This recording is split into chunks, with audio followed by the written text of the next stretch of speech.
Kamusta po mga kabayan? Welcome po sa aking pong vlog. So ang aking ipapakitang video ngayon sa inyo ay ang tungkol sa pauwi na sana kami niyan galing trabaho, pero naisipan namin na puntahan ng isang Filipino restaurant dito sa may Dubai Healthcare na malapit lang din sa aming pinagtatrabahuan. So mula Dubai Healthcare Metro Station, mga nasa 10 minutes na paglalakad at makikita mo na yung Filipino restaurant. Maraming nagsasabi na napakasarap daw ng kanilang mga pagkain na inihahain, lalo na't ito ay Filipino food. So mayroon daw sila mga halo-halo, meron sila mga palabok at etc. Ang mga nakapaligid sa Filipino restaurant na yan ay mga hospital din dahil nga sa tinatawag na Dubai Healthcare.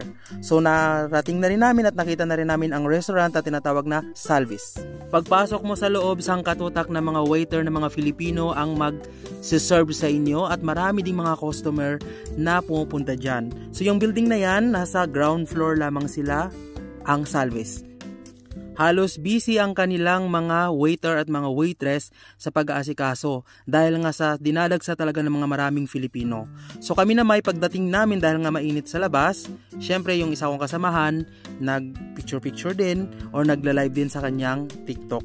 Ako naman ay mahilig sa pansit kaya ang in-order ko ay isang palabok. Dahil hindi ko yan maubos dahil nga sa napakarami, so naghati na lang kami ng aking kasamahan sa trabaho. So yun ang sinaserve nila, ang palabok. At ang halaga niyan ay aabot ng 50 dirhams. So yung isa ko namang kasamahan ay nag-order din sila na napakasarap na lomi.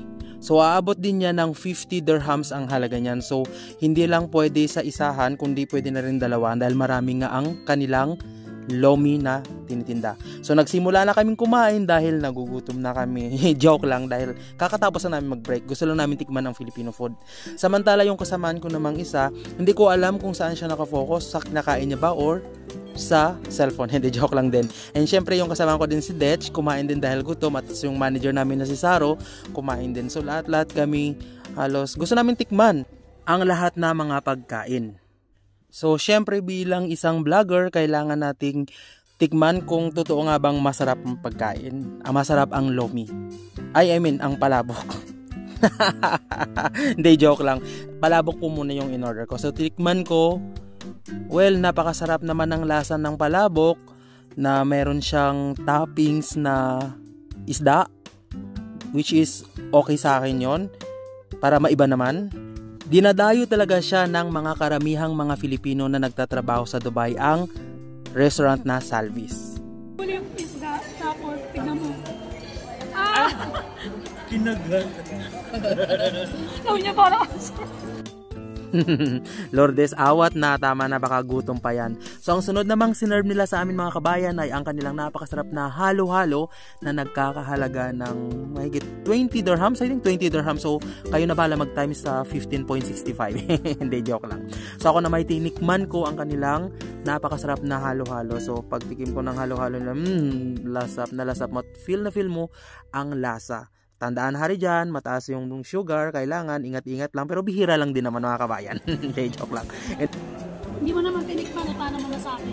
Hindi, ayoko talaga. Hindi, natikman mo sa akin. Gusto ko ang buko pandan sa ano, yung buko pandan na gelatin. Sir Jay, tumingin ka muna habang kumakain ka. Kain ka din, akong gwapo naman. Ay, sa ice cream. Ayaw nga eh.